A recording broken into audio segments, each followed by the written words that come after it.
Alright, so DCIJams asked me, what does he put in your tank? So if you're new to trucking, in the winter months, if the temperature, I'm sorry y'all, it's kind of focused.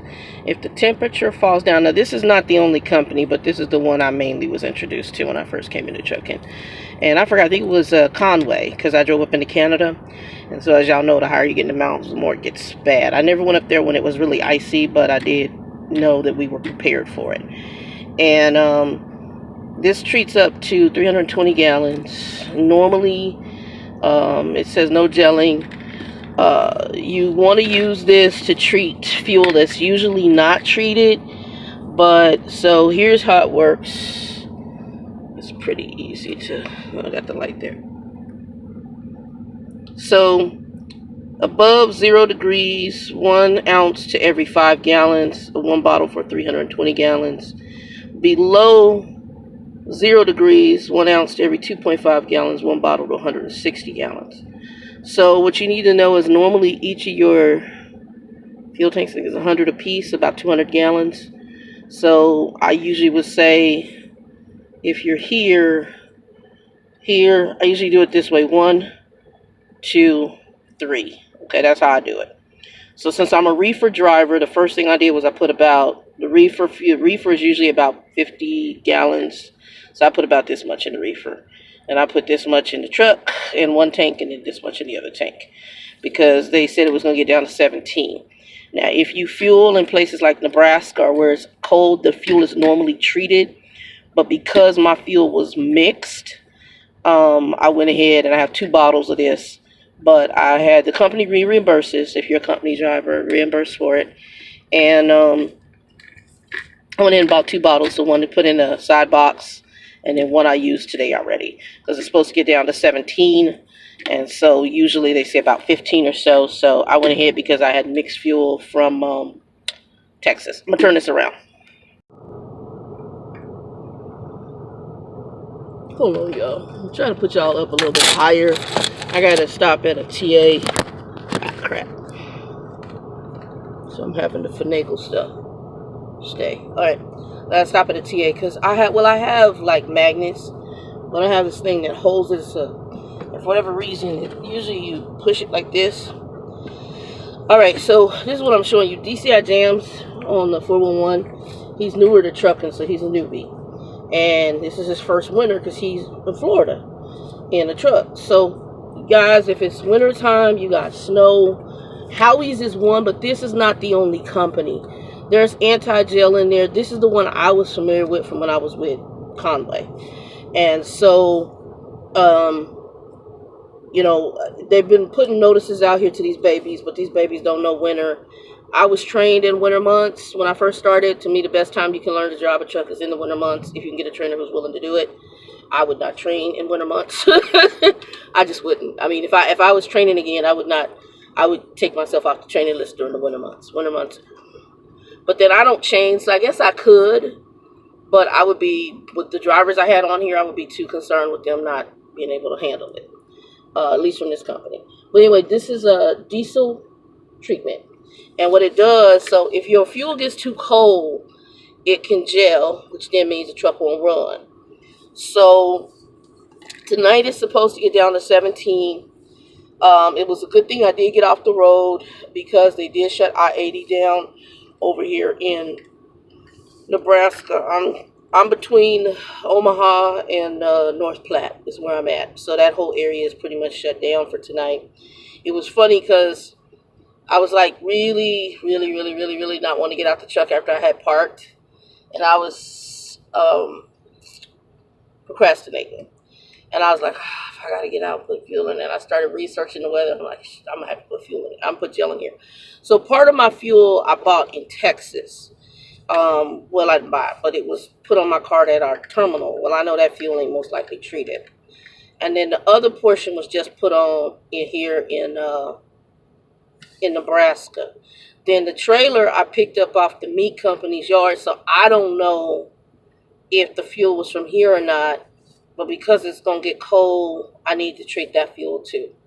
So I used a whole bottle of this. And like I said, I used this about And the way I do it, I look at measurements on the bottle. So the bottle will treat in whether that's like, let's say, I would say you want to treat it anywhere from 17 or 20-ish to 15, or 20-ish to 15, or to 0.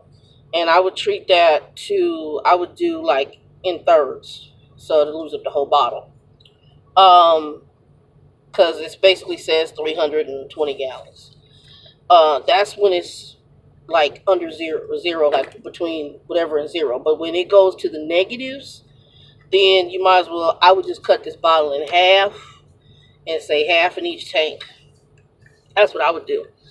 And then I'd probably have about half, well, on as much as I could get into the reefer unit. The reefer unit is only, I think, 50 gallons. 50 gallons is the max on the reefer. There are some that are 100 units, 100 gallons. And those tanks on the reefer usually stretch all the way across the reefer unit. And it has 2 fill, at least the ones I've driven, have 2 fill spouts. You can fill on the right or left. It's one solid tank, but you can fill either way. I like that kind of unit.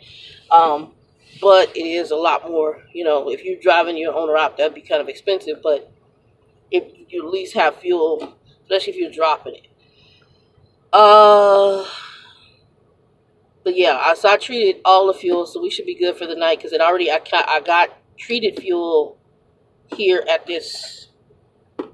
the place I'm at, because I was in Nebraska. So all Nebraska's fuel is going to be treated, because they don't want the fuel to gel in their lines either. So even in the ground, if it gets too cold, especially in Nebraska and all these places, they can get what's called a hard freeze, and that fuel will freeze, right? It'll just gel right up. It won't be no good. They can't make no money. So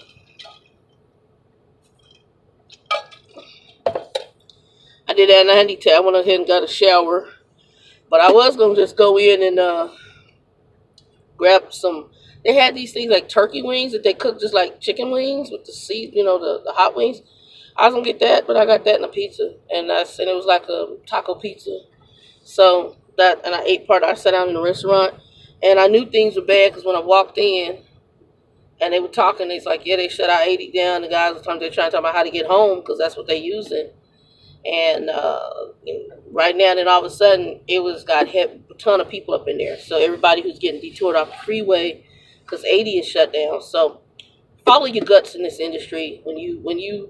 I have rules of thumb, and I was going to override them. That's why I ended up trying to call Trucker Bill to try to talk me out or stop it. And I said, Bill, you know, my rule of thumb has always been, if it gets 34 degrees or less, if there's any kind of precipitation on the ground, shut it down. He said, yep. And he said, what you got? And I told him, snow. And sure enough, like the parking lot, I almost slid up in the parking lot out here. When you're walking in the parking lot or you get out the truck, make sure that you walk slowly, carefully. If you got like snow, go ahead and step in the snow. But if it's thin, that's going to be ice. So you want the snow, if it's packed snow, if you can step in it, step in the packed snow, or the snow, like the piles of snow, because then you'll have traction. But if you step on like just a piece that's kind of thin of like snow, it's really ice, and you're going to slide. That's what I did for a second, and then I ended up catching traction with some snow. I need to get some salt, and I don't have, you know what I forgot? I got, when I stop at Walmart next time, I got to get kitty litter. Keep kitty litter on your truck. I don't have any on the truck. I need to get some. Keep kitty litter on the truck, and possibly a bottle of bleach. Kitty litter can be used for traction, and if you can get the salt and sand mix, probably keep some of that too.